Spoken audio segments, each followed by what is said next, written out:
अस्सलाम वालेकुम my YouTube family, कैसे हैं आप सब लोग। आई होप आप सब लोग बिल्कुल ठीक ठाक होंगे और अल्हम्दुलिल्लाह मैं भी बिल्कुल ठीक ठाक हूँ। सुबह के 6:30 बज चुके थे और मैं अपने हस्बैंड का नाश्ता बना रही थी। आज क्योंकि बच्चों को छुट्टी थी तो इस वजह से बच्चों को मैंने नहीं उठाया कि थोड़ी देर और सो लें, फिर तकरीबन आधे से पौने घंटे के तक उठाती हूँ उन्हें और उसके बाद फिर उनको नाश्ता बना के दूँगी। वैसे तो ये होता है कि हम लोग सुबह सब मिल के ही नाश्ता करते हैं, लेकिन आज क्योंकि बच्चों को पेपर की वजह से छुट्टी थी तो इस वजह से मैंने उन्हें नहीं उठाया। बस मैंने और हस्बैंड ने अपना ही नाश्ता हम दोनों ने कर लिया था और बच्चों का मैंने कहा था कि जब वो उठेंगे तो फिर बना दूँगी। आज मैं लच्छा पराठा बना रही थी और वो भी लाल आटे का। तो लच्छा पराठा सिर्फ़ सफ़ेद आटे का नहीं अच्छा लगता, बल्कि अगर आप लोग लाल आटे का बनाएँ तो भी बहुत मज़े का और ख़स्ता बनता है। क्योंकि अक्सर देखने में ऐसा लगता है कि सफ़ेद आटे का जो लच्छा पराठा होता है ना, वो ज़्यादा मज़े का लगता है। लेकिन हम लोग क्योंकि लाल आटा गंदम का इस्तेमाल करते हैं तो उसका भी बहुत मज़े का लगता है। अभी मैं बना के आपको दिखाऊँगी कि जो गंदम का आटा होता है ना, उसका भी बड़ा खस्ता और लच्छेदार सही अच्छे-अच्छे उसके लच्छे और अच्छे वाले उसके बाल बनते हैं। ये देखिए कितने मज़े के इसके बाल बने हैं। बच्चे अभी तक सो रहे थे, मैंने और मेरे हस्बैंड ने नाश्ता कर लिया था और हस्बैंड जो है वो काम पे चले गए थे। मैंने थोड़ी देर के लिए अपना वाईटी स्टूडियो का जायज़ा लिया, उसको मैंने थोड़ी देर के लिए तकरीबन 20-25 मिनट देखा है। फिर बस इधर-उधर से चीज़ें उठाई हैं और फिर मैंने सोचा कि अब बच्चों को उठा ही देती हूँ। बच्चों को मैंने नाश्ता बना के दिया था, बच्चों ने भी नाश्ता कर लिया था और बस जल्दी इस वजह से उठा दिया था। वैसे तो जब पेपर इनके नहीं हो रहे थे ना, तो तकरीबन साढ़े 11-12 बजे तक सोए रहते, मैं इनको नहीं उठाती। लेकिन अभी क्योंकि पेपर की छुट्टी है तो ज़ाहिर-सी बात है कि पेपर की तैयारी करने के लिए छुट्टी मिली हुई है। तो बस मैंने तकरीबन आधा घंटा इनको और सोने दिया था। अभी 8 बज चुके थे और मैंने फिर इनको उठा दिया था, क्योंकि नाश्ते के बाद फिर मैं इनको पढ़ने के लिए बिठा दूँगी। अच्छा, नाश्ते में, दिन के खाने में, रात के खाने में छोटी-छोटी ना रोटी के टुकड़े बहुत सारे ये लोग बचा देते हैं। तो मैं फिर इनको एक शॉपर में जमा कर लेती हूँ, फिर मैं ऊपर छत पे लेकर जाती हूँ। तो छत पे मेरे जेठ है ना, उन्होंने मुर्गियाँ रखी हुई हैं और उनके पास परिंदे वगैरह हैं, कबूतर हैं। तो ये जो है ना रोटी वो अपनी मुर्गियों को डाल देते हैं। तो मैं शॉपर में डाल के, तो जब 1-2 दिन की ज़रा थोड़ी-सी ज़्यादा सारी जमा हो जाती है ना, तो फिर मैं ऊपर उनको पकड़ा देती हूँ। बच्चों ने नाश्ता कर लिया था और मैं जो है वो अब हमेशा की तरह सबसे पहले चीज़ें वगैरह अच्छे से समेट लूँगी सारे घर की, क्योंकि ना मेरे ख़्याल में सबसे अच्छा सफाई का जो स्टार्ट होता है ना, वो यही होता है कि आप जल्दी से सबसे पहले चीज़ें समेटें। जो चीज़ जहाँ-जहाँ की है ना, वो आप वहाँ-वहाँ पे रखते जाएँ, तो आपका घर जो है ना वो आहिस्ता-आहिस्ता खुद ब खुद साफ़ होना शुरू हो जाएगा। बाकी फ्लोर क्लीनिंग जो है वो तो बाद में भी हो सकती है। अगर आपकी सिर्फ़ चीज़ें वगैरह जो बिखरी हुई होती है ना घर की, अगर उनको समेट दें तो ऐसा लगता है कि आपके सारे घर की अच्छे से सफाई हुई हुई है।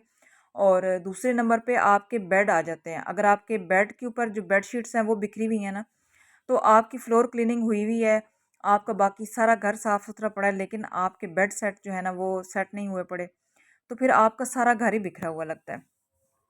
अच्छे से सफाई वगैरह हो गई थी और अभी हम लोग मैं फ़ारिग होके बच्चों के पास आके बैठ गई थी। बच्चे जो थे वो स्टडी में मसरूफ़ थे, पेपर की तैयारी में। आइज़ा को मैंने लिख कर दिया था कि वो मुझे लिख के ला के देगी तो फिर मैं इसका चेक करूँगी।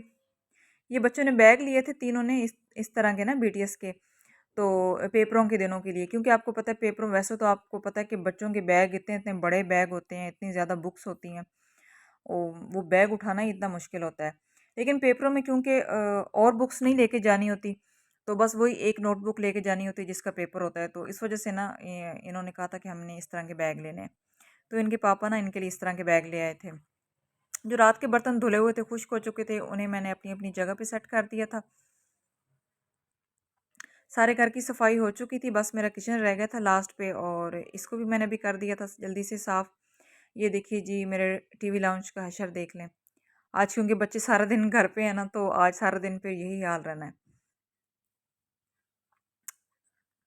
आयज़ा और कबीर कभी भी एक जगह टिक के बैठ के नहीं पढ़ते, कभी कहाँ बैठे होते हैं। थोड़ी देर के बाद मैं देखती हूँ तो दोनों की जगह चेंज हुई हुई होती है।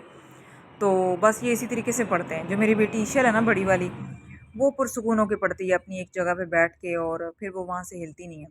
आज थोड़ी उसकी तबीयत ठीक नहीं है, उसकी ना आँख में ख़ारिश हो रही है, शायद उसकी ना आँख ख़राब हो रही है। आपको पता है हर जगह पे वबा फैली हुई है कि ये आँखों की बीमारी जो फैली हुई है। अच्छा जी, मैं अपना बेडरूम सेट कर रही थी और ये कुछ सुबह-सुबह का टाइम नहीं है कि मैं अपने बेडरूम की सफाई कर रही हूँ, बल्कि दिन के 3:30 बजे का टाइम हो चुका है अभी और मैं शायद इसको तीसरी या चौथी दफ़ा आके साफ़ करने लगी हूँ। क्योंकि हर थोड़ी देर के बाद कोई ना कोई एक आधा बच्चा आके यहाँ पे अपनी बुक लेके बेड के ऊपर बैठ जाता है। मतलब कि वो दोनों चीज़ें इस्तेमाल करें, टीवी लाउंज भी बाहर है, वहाँ पे भी बैठ के कोई 1-2 बच्चे वहाँ पे पढ़ रहे हैं, कभी एक बेटी अंदर आ जाती है, कभी वो बाहर चली जाती है, तो बस फिर एक जगह की बजाय ना हर जगह पे खिलारा होता है बच्चों का। तो छुट्टी वाले दिन ना ऐसा ही होता है, छुट्टी वाले दिन ना मेरी सही स्पीडें लगी होती हैं। इधर से भाग के जा रही होती हूँ, चीज़ें समेट रही होती हूँ। एक जगह से समेट के आती हूँ ना तो वापस जिस जगह पे समेट के गई होती हूँ, उस जगह पे फिर से वैसी चीज़ें बिखरी होती हैं। तो छोटे बच्चों के साथ आपको पता है फिर इस तरह का जो है ना वो तो फिर रहेगा आप लोगों के साथ, क्योंकि छोटे बच्चे हैं, ज़ाहिर है उनको इतनी समझ नहीं है। ये मैं कोई तीसरी या चौथी दफ़ा जो है ना मैंने वाइपर पे कपड़ा चढ़ा के और मैंने इसके ऊपर फेरा है, क्योंकि हमारे सामने वाला घर जो है वो कंस्ट्रक्ट हो रहा है। उसकी वजह से बच्चे अगर बाहर जाते हैं तो उनके जूतों के साथ मट्टी लगती है, तो अक्सर क्या होता है कि बेटा मेरा ख़ास तौर पे बाहर जाता है कुछ ना कुछ लेने के लिए, कभी जा रहा है कभी कहीं जा रहा है, तो उसके पाँव गंदे हो जाते हैं, वो जूती चेंज नहीं करके जाता, तो बस इसी बात पे उसको डेली ही डांट पड़ रही होती है। अच्छा, थोड़े दिन पहले ना मेरी नज़रों के सामने से एक वीडियो गुजरी थी, तो वो कोई इंडियन व्लॉगर थी। तो उनकी वीडियो देख के अच्छी वीडियो थी, लेकिन मैंने उनकी एक बात सुनी तो मुझे बड़ी हैरानगी हुई। वो कह रही थी कि उनका घर जो है ना वो थोड़ा-सा बड़ा है, तो वो फिर ना 2-3 दिन के बाद सफाई करती हैं। मतलब कि एक दिन उन्होंने सफाई कर ली है ना, तो 2 से 3 दिन के बाद वो फिर दोबारा से सफाई करती हैं। तो 2-3 दिन मतलब कि वो सफाई नहीं करती। तो मैं इतना हैरान हुई थी और जबकि वीडियो में उसका घर बिल्कुल साफ़ लग रहा था और मैं बड़ा थोड़ा इम्प्रेस भी हुई थी कि इसका घर कैसे साफ़ रह सकता है। और आप यकीन करें, आज सुबह से मेरे बच्चे घर पे हैं ना, तो मैं 3 से 4 दफ़ा सफाई कर चुकी हूँ बार-बार। एक दफ़ा तो मेरी हेल्पर सुबह आके करके जाती है। उसके बाद जो सारा दिन मैं सफाई करती हूँ ना, वो तो फिर गिनने में नहीं आता। हर चीज़ मतलब इधर जो बच्चे बिखेर देते हैं, उनको बार-बार समेटती हूँ। तो डस्ट इतनी ज़्यादा आती है बाहर से, उसको बार-बार साफ़ करना। तो मैं उनकी बात सुन के ना मैं बड़ा हैरान हुई थी कि इनके घर में कैसे इतनी सफाई रह सकती है। फिर मैंने सोचा कि शायद मेरे बच्चे छोटे हैं, इस वज़ह से घर जो है ना बिखरा रहता है मेरा, अक्सर औकात बिखरा रहता है। तो इस वज़ह से भी हो सकता है, जब बच्चे बड़े हो जाते हैं तो फिर मुझे लगता है घर साफ़ रहता है, क्योंकि तब बच्चों को थोड़ी सेंस आ जाती है कि चीज़ें वगैरह नहीं बिखेरते, या चीज़ें कैसे उठानी है, जहाँ से उठानी है वहाँ पे वापस रख देनी है। तो सफाई का ख़्याल रखते हैं। अभी क्योंकि मेरे बच्चे छोटे हैं तो मुझे लगता है कि इस वज़ह से भी ना मेरा घर अक्सर बिखरा रहता है। तो मुझे बड़ी कोफ्त होती है कि मेरा घर जो है ना वो गंदा हो रहा होता है, तो मुझे बस यही टेंशन होती है कि इसको मैं जल्दी से साफ़ कर लूँ।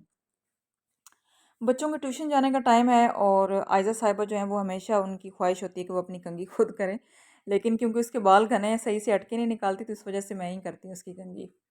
पौने 4 बजे का टाइम है, इन्हें ट्यूशन भेज के और मैं तकरीबन 10-15 मिनट के लिए थोड़ी-सी रेस्ट कर लूँगी। फिर उसके बाद मेरे हस्बैंड आएँगे तो हम शाम की चाय वगैरह पिएँगे और रात के खाने का अरेंज करूँगी। अच्छा जी, ये था हमारा आज का व्लॉग। आई होप आप लोगों को अच्छा लगा होगा।